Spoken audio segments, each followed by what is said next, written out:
The Flyers have the Penguins on the brink and a late night in Minnesota.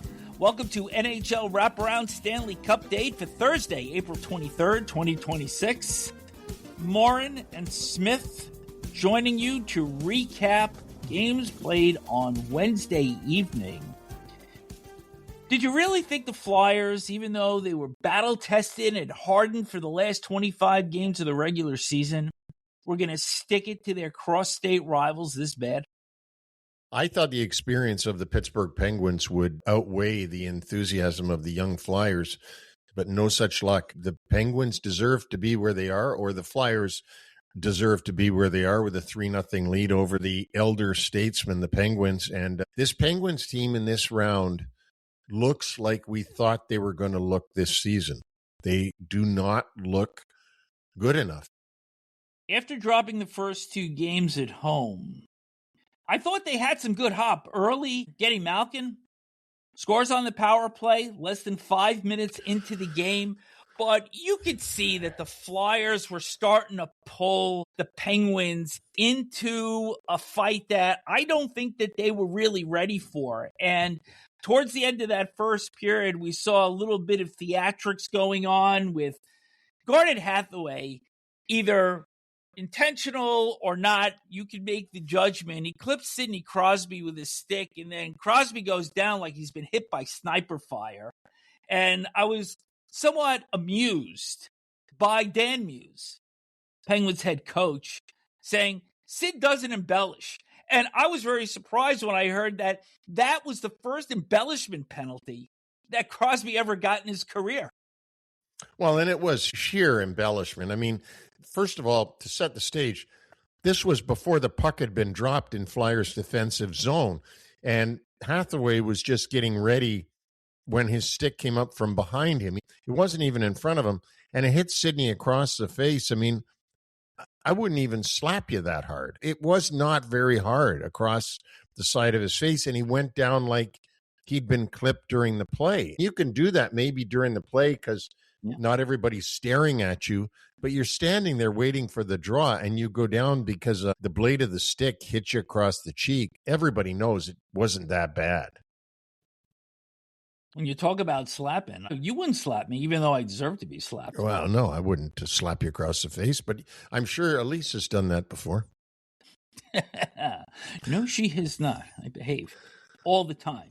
But you remember that I said I liked Pittsburgh in this game, and it was looking pretty good for about 20 minutes and change. But this all changed early in the second period, play by the net, where Travis Konechny gave Brian Rust a pretty good elbow, and then an ensuing scrum followed. And the delay that took place here was almost as long as the broken glass in Denver on Tuesday night. It was ridiculous how long this took to be sorted out, and considering that Konechny actually initiated this with the elbow, somehow the Flyers ended up with a power play on this.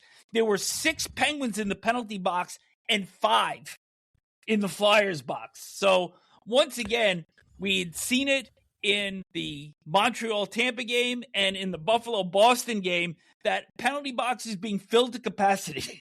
Well, because of these silly scrums. The reason why Rust got the extra penalty was because he wouldn't stop with Konechny. I think Konechny was doing something on the bottom, and Rust kept on jamming away at him from the top. I thought the referees handled it very poorly. They wasted so much time going up to the individual head coaches and explaining what the penalties were. They should have just gone to the penalty box, called the penalties, and everybody would hear them over the loudspeaker. You didn't need to go up and explain and say, "Father, may I," to the two coaches. And Lou Nolan, the Flyers public address announcer, was reeling off these penalties. It seemed like forever, but nonetheless, Flyers end up with a power play, and it's Trevor Zegras scoring short side on Stu Skinner. His first stop was the Flyers penalty box, where about a third of his team was sitting there cheering for him. Yeah, he made sure that he made some motions towards those guys. That was his first playoff goal ever. Of course, he spent his whole career in Anaheim up until this year. There's a good one-timer cut, Stu Skinner on the short side, and that got them off and running. that first career playoff goal is going to be a theme here because less than 4 minutes later, Rasmus Ristolainen scored his first career playoff goal right through Skinner's pads. This was a soft goal. It was, and certainly Skinner has played really well for the Penguins. And the one thing that I say when I say that Pittsburgh is playing like we expected them to play, I think one of the reasons why they're better than we expected is because they got goaltending from Stu Skinner this year. And I don't think he was bad in this game, but that was not a good one that Ristolainen put in. Yeah, I didn't think he was great. And then 2:12 after Nick Seeler scores his first career playoff goal, long-range shot through a screen. But interestingly, things are going well because the primary assists on both Noah Juulsen in for Emil Andre, and those were his first playoff points. So when you're getting contributions like that from your back end, you got a lot going for you. Yeah, and well, that's what it takes is those unknowns to come through in the playoffs, and that's usually how you end up winning games. In the third period, with the Flyers holding on to this 3-1 lead, Dan Vladar got visited twice by the trainer early in the third. The first came after he lost his skate blade, and initially I thought that the officials had blown the play dead because he lost that blade. Oh, remember with Tuukka Rask? And I think it was Rask. Correct me if I'm wrong. He lost his skate blade, and a goal was scored on him. He wound up throwing the blade towards the officials.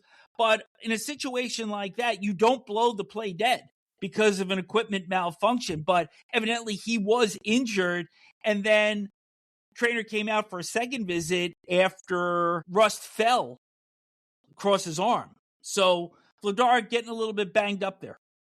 It's scary that those skate blades can pop out like that. A shot went directly off of the skate blade itself and popped it out. And then once that blade is gone, you're only on plastic, and plastic on ice is very slippery. But you're right. The only time that a referee can blow the play dead is if the goaltender loses his face mask, and he can't blow it dead because the steel has come out of the skate. I know Brian Boucher said on the broadcast last night that he wouldn't like those skates, and he played goal for many, many years in the NHL. Said that's scary that your blade could come out as a goaltender. Erik Karlsson got it to 3-2 midway through the third period, and then Noah Cates, who was stopped on a breakaway by Skinner, gets his revenge at 12:30 of the third with the power play goal, that one coming as a result of a delay of game penalty going to Anthony Mantha of the Penguins, and it was his first career playoff goal. And then Owen Tippett, who missed the morning skate, but looked pretty robust early on because he had a couple of big hits in this game on Connor Dewar and Blake Lizotte. He gets the empty netter, and it's a 5-2 win for the Flyers, and you could just see the body language on the Penguins that, look, we've seen 3-0 deficits overcome before. This doesn't look like one of these cases that it's going to happen. The Flyers can smell it. I've seen teams go down 0-3 and come back in series, but I'll tell you the thing that you always see is that the games could have gone either way up to that point, and they happened to go towards one team, and they got the 3-0 lead. So the other team says, hey, we're right in this thing. I mean, big deal. Yeah, they've won these games, but we can still win 3 in a row now ourselves. And I've seen that happen. This is not the case. This has not been, really, really close games. These are 3 wins by the Flyers that they deserve. Flyers go for the kill shot Saturday, 8 o'clock Eastern on TBS. So did you make it to the end of Dallas and Minnesota last night? Well, I saw it all. Surprised I didn't get a text from you in the middle of the night. Well, I knew I threw you off on a couple of those games. Well, and Margaret's not too happy, by the way.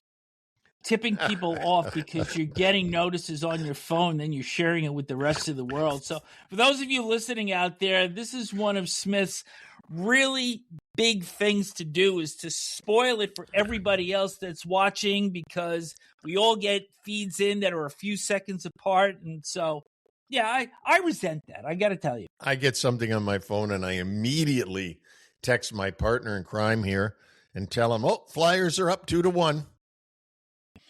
I wind up turning off my phone and putting it back on during the course of the intermissions. But I'm spoiling this now because you're getting every Wordle now before you get a chance to play. I'm just telling you.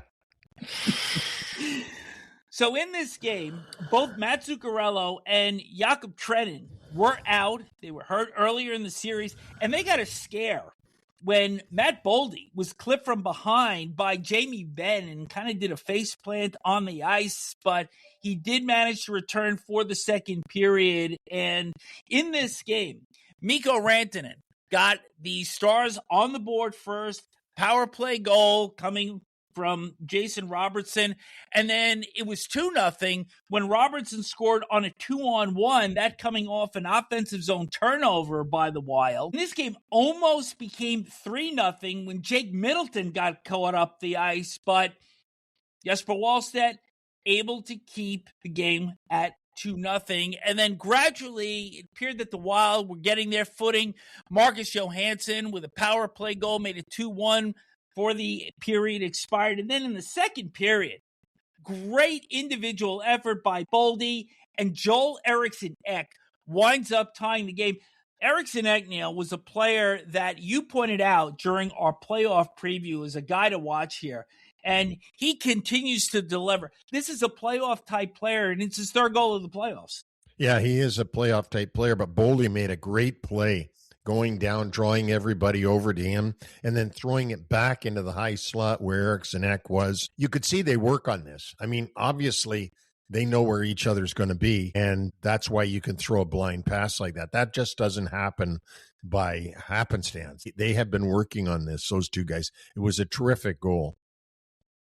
One of the things I love watching are some of these individual battles that take place, and in the second period, Matt Duchene fell over Marcus Foligno, and Foligno looked like he was injured, and then I guess he was starting to get some chirping because then he jumped right back up and tried to get back at him. But in the second period also, the Wild had to kill a 40-second 5-on-3, and then 7 seconds after the second penalty expired, Michael McCarron bursting through center ice, high blocker on Jake Ottinger to put the Wild ahead. McCarron was one of those trade deadline deals coming over from Nashville.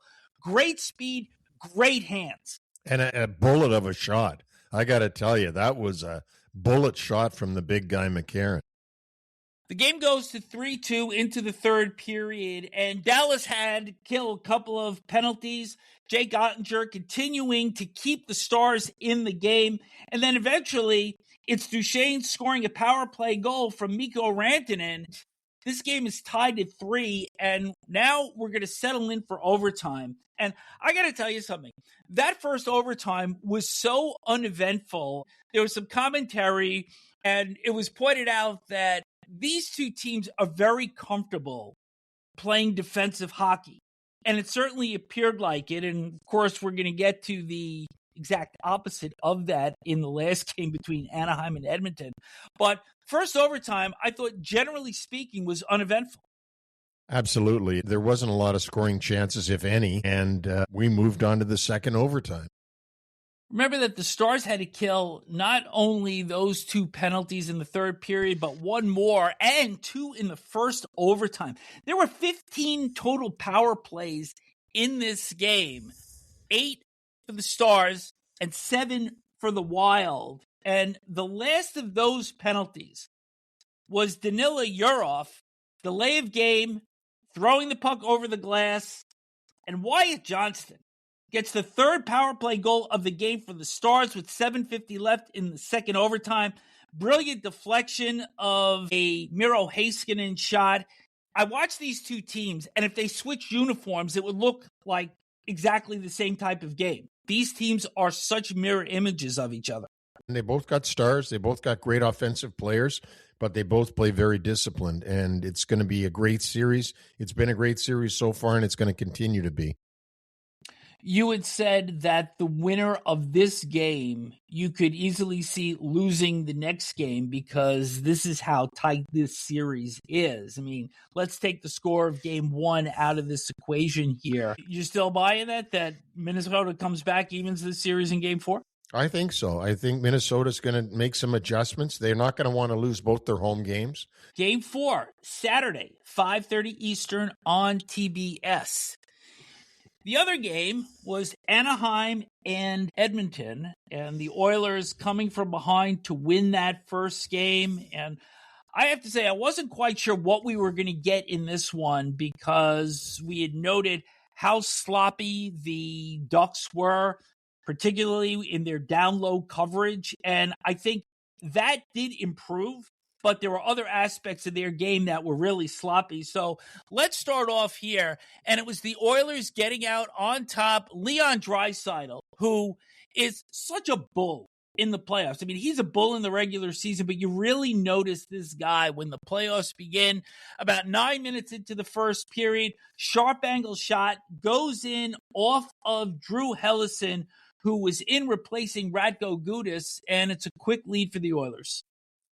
These two teams are so undisciplined in so many ways that you're going to see something extra special in this game. You've got two of the world's greatest players in McDavid and Draisaitl, and then you've got a couple of guys that are up-and-coming superstars, and one of them scored the next goal for the Anaheim Ducks. Cutter Gauthier, power play goal, excellent screen by Beckett Seneca. So they went to the second period, even at a goal apiece, and then Jacob Trouba scores to put the Ducks ahead, and this time it's Gauthier with the screen. Yeah, and you know the thing I noticed most in this game was almost every goal was a screenshot. The goalies couldn't see the puck. And like on the Trouba goal, he shot for the far side, and you could see Ingram look out the left side, and then it went into the right side on the shot by Trouba, who's not known having goal-scoring prowess, but that was a good one that he put in. And as you said, Gauthier made sure he was right in front of Connor Ingram. But isn't that the essence of playoff hockey, is going straight to the net, creating traffic, and just making a goaltender's life miserable? Absolutely, making life miserable. You don't see it as much during the regular season. You do see it. But in the playoffs, that's your assignment, is to make sure you take his eyes away. Big scare for the Oilers in the second period. Connor McDavid on a back check looked like he got clipped by the skate of teammate Matthias Ekholm and looked very wobbly, trying to get off the ice, went down the tunnel, and fortunately for the Oilers, was able to come back. Lucky for the Edmonton Oilers and their fans, Big 97 did come back. It looked like he might be cut on the foot, as you said earlier, but he came back no worse for wear. But the Oilers were worse for wear because while McDavid was off the ice, the Oilers were shorthanded on that ensuing play that he got hurt on, and it was Alex Killorn with a power play goal, make it 3-1. But then Jacob Trouba with a turnover, and you looked at this play closely, saying that Beckett Seneca is actually more at fault here for kind of flying the zone. And what happened was pass was picked off by Kasperi Kapanen, and it's Connor Murphy scoring through a screen set up by Vasily Podkolzin, and the score is 3-2. Yeah, Trouba had the puck deep in his own zone and saw Seneca up the boards and threw that pass. Now, you could blame Trouba as an experienced veteran guy that he should have made sure that Seneca was inside the zone. But I blame the youngster for blowing the zone and being past the point man who did pick off the pass, which was Kapanen, gave it over to Connor Murphy, and he scored on the screen. So you said McDavid was none the worse for wear, but then he comes back and very uncharacteristically makes a blind pass in his own zone, and it ends up with Alex Killorn getting the puck to Ryan Poehling. It's a shorthanded marker to make it 4-2 for the Anaheim Ducks. And the body language of McDavid was bad. You could see him His shoulders go down. He knew he'd made a bad pass, and it ends up in the back of the net. You think that it was him disappointed at himself or him thinking that Ryan Nugent-Hopkins should have been where the puck was intercepted? No, he threw the puck away blind. I think he knew he threw it away blind, right in the middle of the ice in his own zone. He had to know it was his fault. So I was interested at that point to see whether or not the Ducks were going to be able to carry this 2-goal lead into the third period, but it's another neutral zone turnover by the Ducks. This time, it's a Trouba pass that goes off Chris Kreider's stick, and it ends up with Zach Hyman deflecting in a Matthias Ekholm shot, and now it's 4-3 heading into the third period. Yeah, and now you've got a tight game all over again. Just when you thought the Ducks had gotten comfortable, they're not comfortable anymore. Alex Killorn is a 2-time Stanley Cup winner. With less than 7 minutes left in regulation, he gets stripped by Matt Savoy, and it's Jack Roslovic getting the puck to Josh Szymanski for the game-tying goal. Szymanski was in the lineup because Adam Henrique was injured, and now it's 4-4. Szymanski looked good in this game, and they commented that Knobloch likes him and thinks it's not going to take as long for him to become a regular as they had once thought. I want to go back to Killorn for a second here, because here's a guy that is so playoff seasoned, and this was kind of what Anaheim got him for a couple of years ago, was for these situations, not to make these kind of mistakes. I mean, it was very similar to that blunder by Quentin Byfield in the series against the Oilers a year ago, where you've got a chance to get the puck out and you try to carry it instead of just making the safe play. Yeah, and you've got to get it out. When you've got the chance in the playoffs to get the puck out, you've got to get it out over the blue line. You can't mess around. You can't try to skate your way out of it. So what are you thinking at this point? It's 4-4. All the momentum is with the Oilers. They've come back to tie this game, and I know I was thinking, here we go, more of the same. Yeah, so did I. I mean, you just sit back and honestly, I keep saying it, but you just don't know what to expect out of these two. But off of an icing, Theo Carlson wins a faceoff, and Cutter Gauthier gets his second of the game off a Jackson Lacombe shot. The goal comes with 4:52 left in regulation. The Ducks are ahead, and instead of folding their tent, this time it's Poehling with his second, an empty net goal, and the Ducks managed to even this series. And I thought, as I watched them defend in game 2, I said, their down low coverage was better. The turnovers through center ice, that's got to get cleaned up. But I think what we're seeing here is a series between two teams that are incredibly sloppy defensively. And I think we made a lot of points about the Ducks in game 1. But if you're showing film to a bunch of people trying to learn how to play hockey, the Oilers playing defense is not going to show up on that video reel. No, it's not. But, the other thing is on the empty net goal by Poehling, you got to give Jackson Lacombe a lot of credit. He's the one that blocked the Edmonton shot, took his time, poked the puck ahead, and Poehling from his own zone was able to hit the middle of the Edmonton Oilers net to salt the game away. I thought that was a great play by the youngster Lacombe. Anybody notice McDavid, Bouchard, pointless the first 2 games?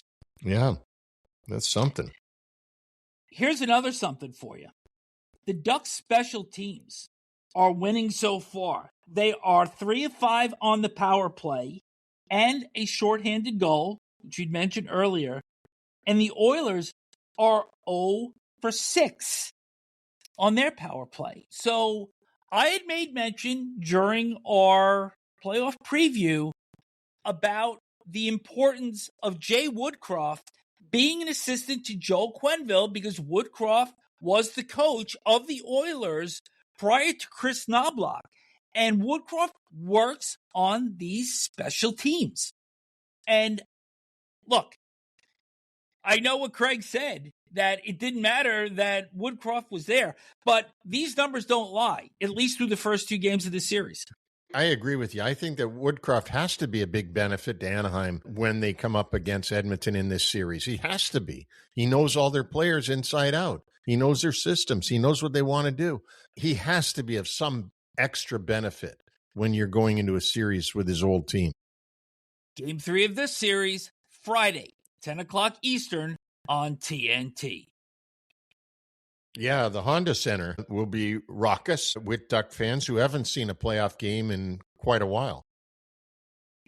Thursday's schedule, 3 games, and we're going to have 3 games through Saturday, and then we go back to the more extended schedule starting Sunday when ESPN gets back into the mix. Buffalo at Boston. This series is tied at 1-1, going back to TD Garden. What do you see here, partner? This is a good series. This is a lot like Dallas and Minnesota. I mean, these two teams are more even than I thought they would be. I thought Buffalo would have the upper hand, but now that it switches back to TD Garden, Buffalo, a really good home team. Boston's going to be good at home. I think there's going to be a very close game. I still maintain Boston has to stay out of the penalty box here because that Buffalo power play that is now running an 0-for-31 streak is going to snap out of it at some point, and I think the margin is that narrow in this series that the Bruins cannot afford to live up to their reputation as being the team that it's in the playoffs that is shorthanded most times during the course of a game. The other thing I'd like to look at a little bit here is that I think that Boston's got an advantage in goal right now. I think that Swayman is playing better. If Luukkonen can get his game up to Swayman's level, I think Buffalo's going to win. But right now, I think Swayman's got the edge. 7 o'clock on TNT. At 7:30 on TBS, Carolina against Ottawa. In their third game, the Hurricanes lead this one 2-0. But I think that if you're an Ottawa fan, if you're an Ottawa player, if you're the Ottawa coaching staff, you were close in game 2. I mean, I think the score was a little bit misleading in the first game, but they were right there in the second game. And I believe that they've got to come out, they've got to get the first goal, they've got to establish some sort of territorial play against the Hurricanes, and then be disciplined, not be too overzealous now that this series has returned to the Canadian Tire Center. And the one thing they don't need is Brady Tkachuk to come out and do a staged fight right off the bat. I don't think they really don't need that. Yeah. What they need is to play that way during the entire game. And Stützle has got to be their star. I mean, Stützle has to equal Sebastian Aho or one of the Carolina stars and really come through for them. He's had plenty of chances kind of due to break through. The last game of the night, 10 o'clock on TNT, and it's the Avalanche and the Kings with the Avs holding a 2-0 series lead, but a pair of 2-1 wins. So these haven't come easy thus far, and I think DJ Smith has developed a really solid game plan to kind of cut the ice in half, and he's bringing the Avalanche into the fight with them. What's going to be interesting in this game, in my mind, is that LA was really poor at home this year. Yeah. Bad. Like, I think the second worst home record in the league. Colorado is good at home. They're good on the road. They're good at neutral site games, although they don't have any anymore. But it's going to be tough. And this is the pivotal game, game 3. Same as in Ottawa, same as in LA. This is the big game. If Carolina or Colorado or both wins this game, it's over. It's basically over. If they don't, if that home team can win, if Ottawa can win or LA can win, it's a brand new series. Really, it's just 2-1. And, you know, you get a much bigger chance here. So it's going to be really interesting, that LA game. It starts at 10 o'clock Eastern time. So try to stay awake for that one. I think the Kings are going to need more than Panarin to score goals. They've got Byfield, they've got Kempe, they've got Laferriere. They need more contribution than just one guy because, as we know, the Avs are loaded. Oh, they're absolutely loaded, and we'll see what happens tonight. My feeling, if you want a prediction on this game, I think Colorado walks away with it. But I've been wrong before. And we'll see how right or wrong you are when we return tomorrow. Reach us individually at Neil at NHLWraparound.com or Vic at NHLWraparound.com. We're on all podcast platforms, including Apple Podcasts, Amazon, iHeartRadio, Spotify, and YouTube. So leave a review or please subscribe. And that subscriber number continues to grow for us. Our latest subscribers, Mike Benoit, or if he's French, Mike Benoit, Brian Martinez, and Illes27. So thank you to each of you for becoming a subscriber on YouTube. And remember, we're also running polls on all the opening round series, so check those out and weigh in with your opinion.